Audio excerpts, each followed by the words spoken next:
My name is Emily Parker, and I'm 21 years old. I've been living in the backseat of my rusted-out Honda Civic for the last 4 months, all while working double shifts at a rundown diner off Route 17. My Aunt Karen, my late father's sister, likes to tell people she cares for me, but the truth is, she turned her back on me the moment I needed her most. I didn't realize how far her betrayal went until one ordinary night at the diner, when a single careless sentence changed everything. That night, I made a decision that would alter my life forever. Before I tell you what happened, let me set the scene. Picture a neon sign that flickers more than it shines, buzzing like an old wasp trapped in a jar. Inside, the air smells of grease, onions, and stale coffee. The vinyl booths are cracked, and the jukebox hasn't worked in years. At 2 a.m., the place is nearly empty except for one truck driver sipping black coffee and a couple of kids too young to be out this late. This is where I spend most of my nights, scrubbing counters, wiping down menus, and trying not to collapse from exhaustion. That evening, my body felt like it had already given up. My legs trembled from standing 14 hours straight, my hands smelled of fryer oil, and the tiny muscles in my back screamed every time I bent to pick up a napkin from the floor. I tried to remind myself that at least I had a job, that at least I wasn't out on the streets entirely. But then again, was sleeping in the back of my car really any better? Emily, you missed a spot. Bill, my manager, pointed to a smudge on the corner of the counter. He wasn't mean, just tired like the rest of us. Bill's a middle-aged guy with thinning hair and a paunch that made his uniform buttons strain, but he works harder than anyone I know. He doesn't realize I keep my backpack stuffed under the sink in the break room, or that after every shift, I drive just a few yards to the back of the lot and curl up in my car like some stray animal. I wiped the counter again and forced a smile. Got it. Kid, he muttered, leaning against the cash register. You too smart to be killing yourself here. You should be in a dorm, doing college things, not working doubles and mopping grease. I laughed lightly, though it caught in my throat. He had no idea that I was already in college, barely hanging on, scraping by with borrowed textbooks, cheap coffee, and stolen minutes of study between shifts. What was I supposed to tell him? That my aunt had control of my trust fund but never gave me a cent, even when I begged. That instead of helping me, she let me drown in bills while she thrived in comfort? By the time Bill left me to lock up, the diner was silent. I flicked off the neon sign, turned the key, and stepped into the cool night air. The parking lot was nearly empty, except for a row of trucks and my own car parked in the shadows. I walked across the cracked asphalt, hugging my thin jacket around me. The smell of fried food clung to my clothes, my hair, even my skin. It followed me everywhere, like a reminder that no matter how hard I worked, I couldn't scrub away the grime of my life. I slipped into the driver's seat and reclined it all the way back. The blanket I kept in the trunk was scratchy and smelled faintly of mildew, but it was better than nothing. I pulled it up to my chin, staring at the diner through the foggy windshield. From where I sat, I could still see the flicker of the neon light, buzzing faintly even though I'd switched it off. That light became a cruel metaphor in my mind, burned out, yet refusing to die. Just like me. I closed my eyes, but sleep didn't come easy. Every noise, every car passing by, every crunch of gravel, made me tense. The Civic was no fortress, and I knew it. My chest tightened with the fear that someone might notice me sleeping there, someone who could report me, or worse, try to hurt me. That's when I remembered my aunt's words the last time I asked for help. Emily, you have to learn to stand on your own 2 feet. Life doesn't hand out favors. She said that standing in her spotless kitchen, with her marble countertops and gleaming appliances, while I stood in yesterday's uniform holding a backpack stuffed with unpaid bills. I'd walked out of her house that day vowing never to beg again. But lying in my car that night, I felt the sting of her betrayal more than ever. I pulled out my phone, scrolling through my class notes, pretending I could focus. But my thoughts kept circling back to one simple, knowing truth. I was working myself to the bone. And for what?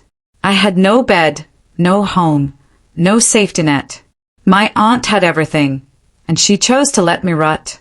It was then, in the silence of that dark parking lot, that the shocking moment arrived. A co-worker named Jenna, leaving late after closing, spotted me in the car. She tapped on the window, her face puzzled. "Emily, do you live in here?" I froze. My heart pounded against my ribs. In that instant, my secret life was exposed. Not to my aunt, not to some stranger, but to someone who actually cared enough to notice. I forced a shake off. "It's just temporary. Don't tell anyone, okay?" But Jenna's eyes softened in a way that scared me. "Emily, this isn't right. Your family knows, don't they?" That one question was a knife twisting in my chest. Because yes, they did know. Or at least, my aunt did. She'd chosen to look the other way. As Jenna walked off, I sat frozen in the driver's seat, the humiliation burning through me. For the first time, I realized this couldn't go on forever. My aunt's betrayal wasn't just unfair, it was destroying me. That night, I decided something had to change. I didn't know yet how, but I swore I wouldn't keep living like this. And here's where I want to pull you in, the ones listening to my story right now. Have you ever been pushed so low that you had no choice but to fight your way out? Tell me where you're watching from in the comments. And don't forget to subscribe, because this story is only just beginning. Jenna's words still echoed in my head as I lay in the car that night, staring at the ceiling fabric sagging above me. Your family knows, don't they? I couldn't shake it. The truth was too raw to ignore anymore. I knew I had to face them. The next morning, I drove across town to the house where I grew up. My aunt's place looked the same from the outside. Neatly trimmed hedges, a bright red front door, and a porch swing that creaked when the wind blew. But stepping up onto those wooden steps made my stomach twist. It wasn't home anymore. It was just a house that had locked me out. I knocked, half hoping no one would answer. But the door opened, and there she was. Aunt Karen stood tall in her pressed blouse and pearl earrings, her hair perfectly in place like always. She smiled too quickly, like she hadn't expected to see me. "Emily, well, this is a surprise," she said, her tone warm on the surface but cool underneath. "I wanted to check on my room," I replied, trying to sound casual, though my voice trembled. "I left a few things behind." Her eyes flickered for just a moment. "Your room?" she repeated, almost like the words tasted strange in her mouth. Then she stepped aside, motioning me in. The familiar scent of lemon cleaner hit me immediately. Everything gleamed. The hardwood floors shined, the family photos lined the walls, and the air conditioner hummed softly. For a second, I was pulled back into childhood, when this house had been my safe place after my father passed. But that comfort evaporated the moment I climbed the stairs. My hand shook as I turned the knob and pushed open the door to what used to be mine. The posters I once taped to the walls were gone. The quilt my grandmother had sewn was nowhere in sight. Instead, a treadmill sat where my bed used to be, its black belt gleaming under the overhead light.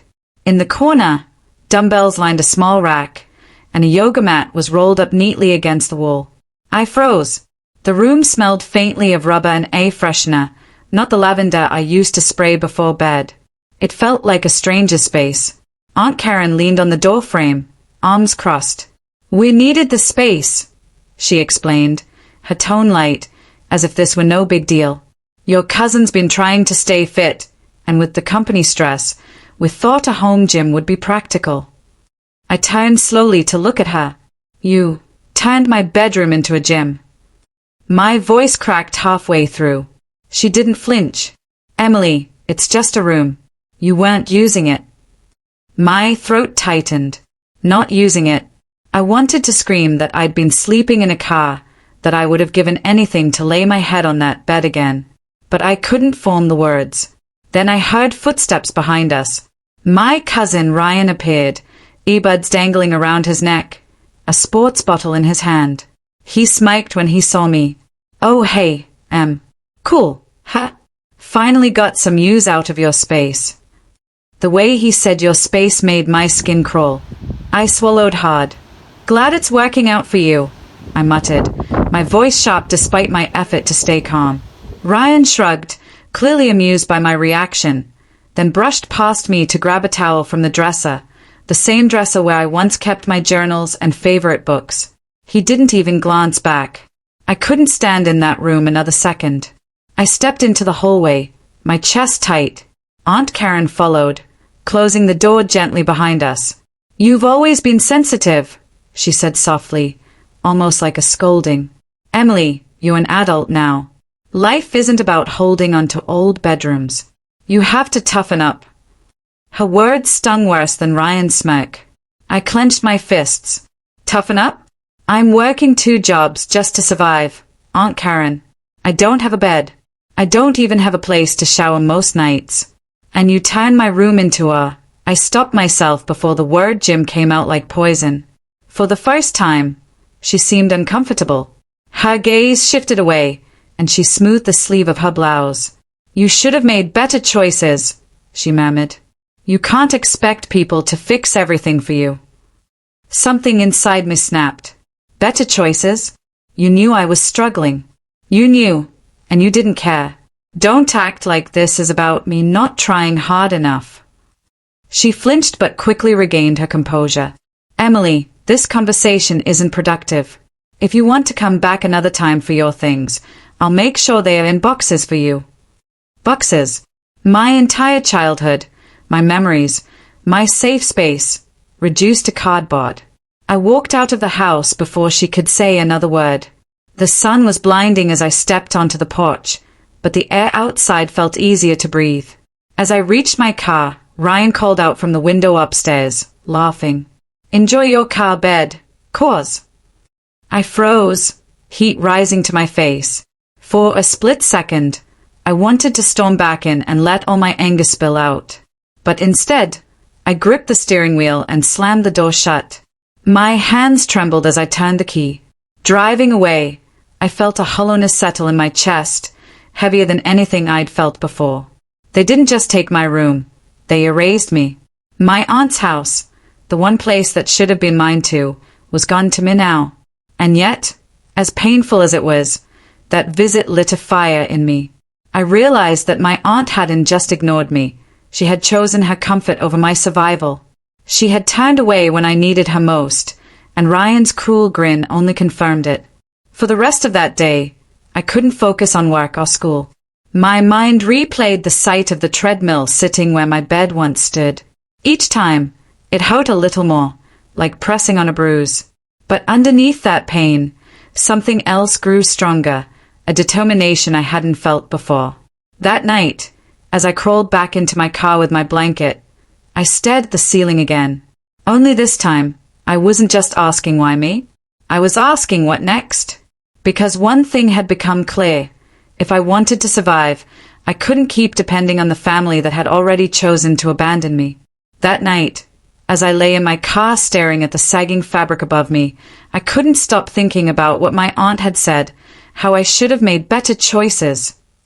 The words gnawed at me like rust eating through metal. I kept wondering, what choices did I even have? I was juggling 2 jobs, keeping up with classes, scraping by with what little energy I had left. Still, she made it sound like I'd failed her. The next morning, I dragged myself to the diner early for another shift. My eyes burned from lack of sleep, but there was no time to rest. The breakfast rush came fast. Orders for bacon, pancakes, and endless refills of coffee. I moved quickly, balancing trays and scribbling tickets.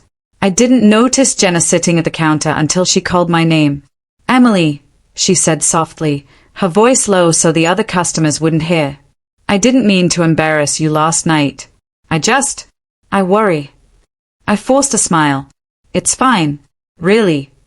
But she leaned closer. "You shouldn't be going through this alone. I overheard something the other day when I was making a delivery to your aunt's office." My heart skipped. "What do you mean?" Jenna hesitated, glancing around before lowering her voice again. "She was on the phone with someone, and she said your name. Something about how the trust fund has been keeping their company afloat. I didn't understand it at the time, but after last night—" "Emily, is that money supposed to be yours?" The tray in my hands shook so badly I had to set it down. My pulse pounded in my ears. A trust fund. My father had mentioned it once, years ago, before he passed. He said he wanted me to be secure no matter what. I never asked about it after because Aunt Karen handled all the paperwork. I thought she'd protected it for me. Now, Jenna's words crashed over me like a tidal wave. I need a break, I stammered, rushing into the back room before anyone could see the tears welling in my eyes. I sat on a crate of soda bottles, breathing hard. My father had worked himself to the bone so I wouldn't struggle. And yet here I was, folding myself into the backseat of a car every night while Aunt Karen lived comfortably. That afternoon, after my shift, I drove not to the parking lot where I usually parked, but to a small office downtown, the law firm that had handled my father's estate. The building was plain, brick with faded lettering, but walking through the glass doors felt like stepping into another world. The receptionist looked up politely. "Hi," I said, voice tight with nerves. "My name's Emily Parker. My father, Daniel Parker, he had a trust fund set up for me. I need to ask some questions." She typed on her computer, then gave me a sympathetic smile. "Mr. Lawson can see you in a few minutes." I sat in the waiting area, twisting my hands together until my knuckles ached. When Mr. Lawson appeared, he was exactly as I remembered. Grey hair, thin glasses, a kind but professional demeanor. "Emily," he greeted me. "It's been a while. Please, come in." His office smelled faintly of leather and old paper. I sat across from him, the weight of everything pressing down on me. "I need to know," I said, my voice firmer than I felt. "About the trust. Was it supposed to be used for my education? For me? Because I think someone else has been using it." He adjusted his glasses, brows furrowing.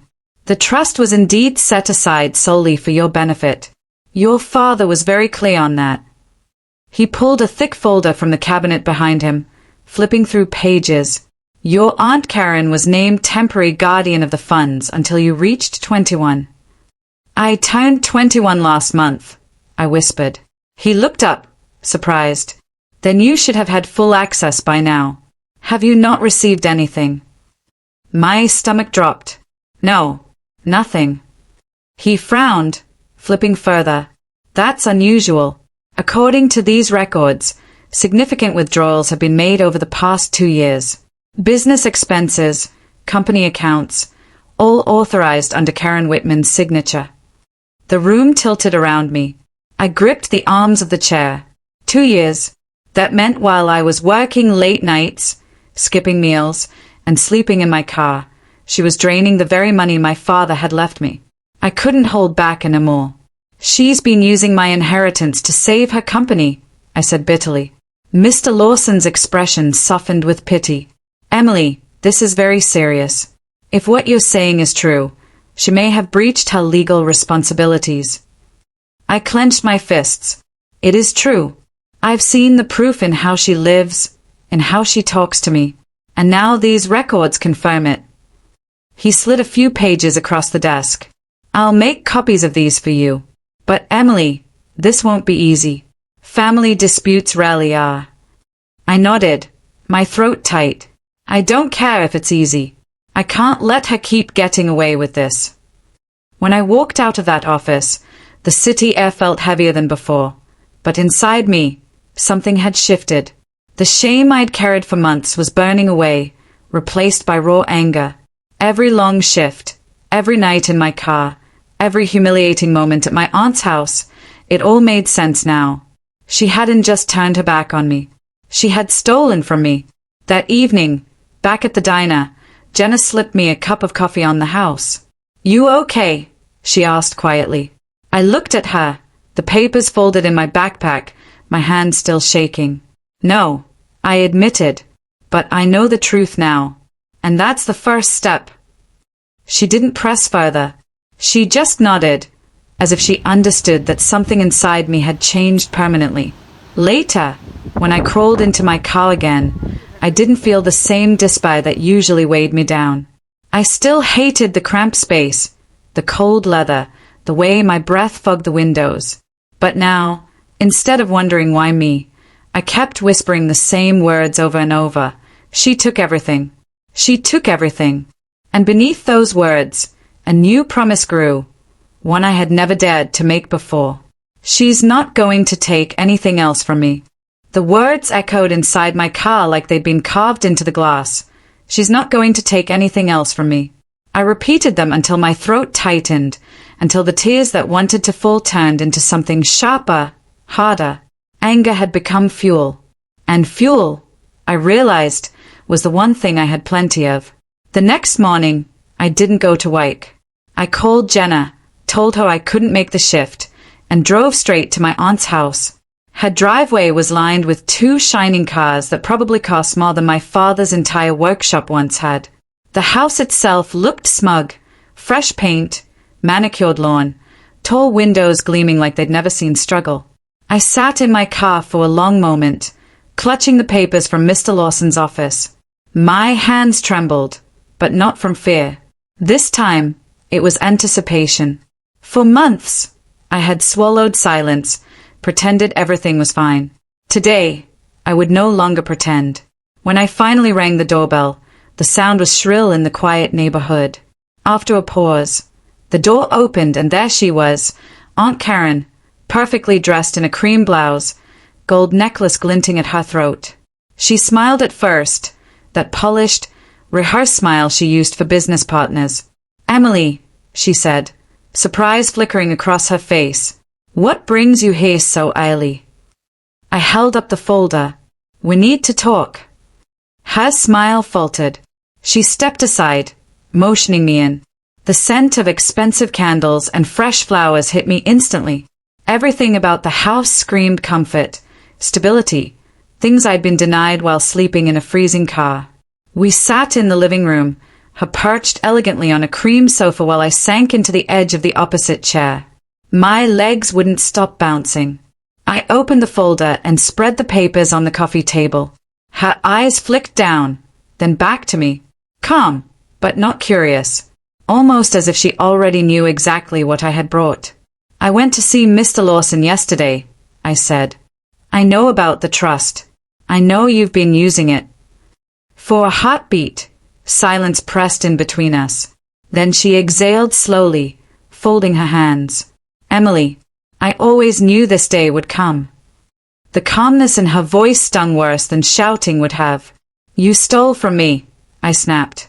"I didn't steal," she replied evenly. "I borrowed. There's a difference." My chest burned. Borrowed? While I was working double shifts and sleeping in my car. You let me believe I had nothing. You let me believe I was a burden, when all along you were draining the money my father left me. Her expression hardened, the polite mask slipping. "Do you think running a company is simple? Do you think your father's death didn't throw everything into chaos? I used those funds to keep the company alive. His company. Without that, everything he built would have collapsed." The words landed heavy, but I forced myself not to flinch. "He built it for me too. He trusted you to protect me, not to sacrifice me for your bottom line." Her jaw tightened. "You wouldn't understand." "Make me understand," I demanded, my voice rising. She leaned back, eyes cold. "You were young. You didn't see the debts piling up, the partners threatening to pull out. I made a choice, to save the business. And yes, I told myself I'd pay it back. But once the hole was dug, it only got deeper.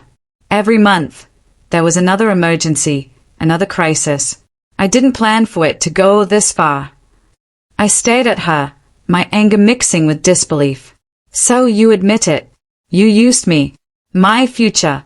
My father's last gift to me." Her gaze faltered then, for just a second, and I caught something like shame in her eyes. But it vanished as quickly as it appeared. "I did what I had to do," she said flatly. "And you wouldn't even have known if that girl, what's her name, Jenna, hadn't stirred things up." The way she dismissed Jenna lit another fire inside me. "Don't blame her. Don't you dare. This isn't about her. This is about you and the choices you made." For the first time, my voice didn't shake. It rang with certainty, with the strength I hadn't felt in months. Karen's lips pressed into a thin line. She stood abruptly, smoothing her blouse as though brushing off the conversation. "You're being dramatic, Emily. I'll fix this. I'll arrange something for you. An allowance, maybe, until I can restructure the finances." An allowance. The word cut deep, like I was a child begging for pocket money. I rose too, clutching the folder to my chest. "I don't want an allowance. I want what's mine. All of it." Her eyes narrowed, sharp as glass. "Do you have any idea what would happen if you pulled everything out right now? The company would collapse. Do you want your father's legacy to die because of your selfishness?" Selfish. The word nearly knocked the air out of me. I thought of all the nights I'd gone without food so I could make rent on textbooks. I thought of every time she'd told me I should have made better choices. And now she had the audacity to call me selfish. I forced myself to meet her gaze. My father's legacy wasn't the company. It was me. And you forgot that. Her expression flickered again, but this time she didn't respond. The silence between us stretched until the clock on the wall ticked so loudly I thought I'd scream. Finally, I gathered the papers, slid them back into the folder, and walked to the door. She called after me, her voice sharp. "If you go through with this, Emily, you'll regret it." I paused with my hand on the knob. My heart was pounding, but I didn't turn back. "I already regret trusting you," I said quietly. The door clicked shut behind me, sealing her words inside. Outside, the air was crisp, the sky washed in pale blue. I stood on the porch for a moment, clutching the folder so tightly my knuckles turned white. My body shook, not from fear anymore, but from release. I had said the words I needed to say. I had faced her lies head-on. For the first time, the truth wasn't hidden behind polite smiles and excuses.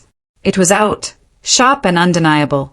And though the battle was far from over, I knew one thing with absolute certainty. She would never again be able to pretend I didn't know.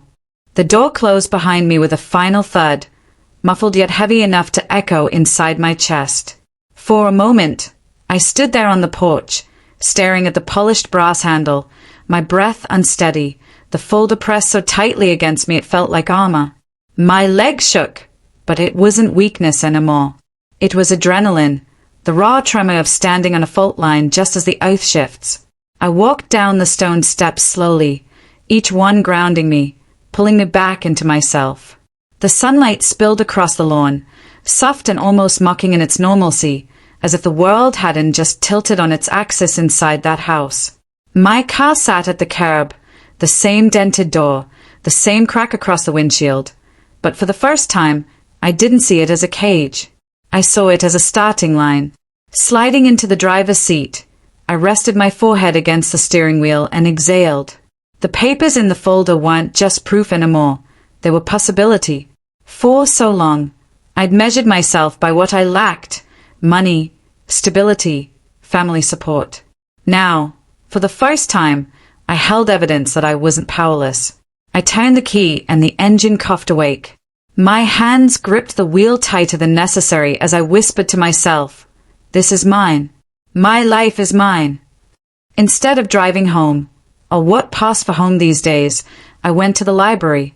It was quiet, neutral, safe. The smell of paper and dust wrapped around me as I settled at a wooden table near the back, spreading out the documents like puzzle pieces. The trust wasn't just money. It was leverage. It was the chance to step out of survival mode and into something I could build for myself. But the thought of managing it, of touching numbers that large, made my chest tighten. My aunt's voice lingered in my ears, sharp with warning. "Do you have any idea what will happen if you pull everything out right now?" I shut my eyes, let the fear settle, then pushed it aside. For years, I'd been told I wasn't ready, that I wasn't capable. That story wasn't mine anymore. The sound of a chair scraping pulled me back. Jenna slid into the seat across from me, her dark hair pulled into a messy bun, her eyes searching my face before dropping to the stack of papers. "You did it," she whispered, not even waiting for me to explain. I nodded slowly. I did. She admitted everything. Her jaw tightened. And she tried to make me feel guilty. She called me selfish. Jenna's expression hardened. Of course she did. People like her twist the truth until you can't even see straight. But you didn't buy it, did you? I shook my head. For once, I hadn't. She leaned back, crossing her arms. So what now? The question hung in the air like a dare. I don't know yet, I admitted. But I'm not going back to living like I don't have options. I'm going to figure out how to use this the right way. For me, not for her, not for the company. Jenna studied me for a long moment, then smiled, not her usual quick grin, but something steadier. Good, because you deserve more than scraps. Her words lodged deep, anchoring me in a way I hadn't realized I needed. For the next few days, I carried that folder everywhere. I studied every line, every clause. I researched trusts, investments, financial planning, things I'd once believed belonged in someone else's world. I made notes in the margins, highlighted terms I didn't understand, filled notebooks with questions. Every evening, I returned to the library, and Jenna often joined me, sometimes helping, sometimes just sitting quietly across the table as if her presence alone could keep me steady. One afternoon, an older man at a nearby table leaned over. His suit was rumpled, but his eyes were sharp. Most people don't wrestle with legal documents like that unless they're in trouble, he said softly. I hesitated, then admitted, I'm trying to untangle something that was stolen from me. He gave a small nod, like he understood more than he let on. Don't let the language scare you. It's designed to. Just remember, money's a tool, not a master. Use it. Don't let it use you. The words clung to me long after he left. Piece by piece, I began to see the outlines of a life I could choose, not one forced on me. No more nights curled up in the back seat of my car. No more double shifts that drained every ounce of strength. The thought of stepping into an apartment that was mine, with walls that weren't temporary, felt almost unreal. But beyond the logistics, something deeper was shifting. I caught myself imagining not just survival, but possibility, courses I wanted to take, skills I wanted to learn, even places I wanted to see. The girl who once counted coins in a gas station parking lot was giving way to someone who dared to think ahead. One night, after hours buried in paperwork, Jenna and I walked out of the library together. The air was cool, the street lamps glowing pale yellow. She nudged me with her elbow. You know, she said, this isn't just about money. It's about you finally living. You've been surviving for so long, I don't think you even know what it feels like to breathe without panic. Her words hit something raw. I stopped on the sidewalk, staring up at the dark sky. For years, I'd been waiting for permission, to rest, to hope, to move forward. But permission wasn't coming. It had to be claimed. I think, I said slowly, I'm ready to find out. And for the first time in a long time, I meant it.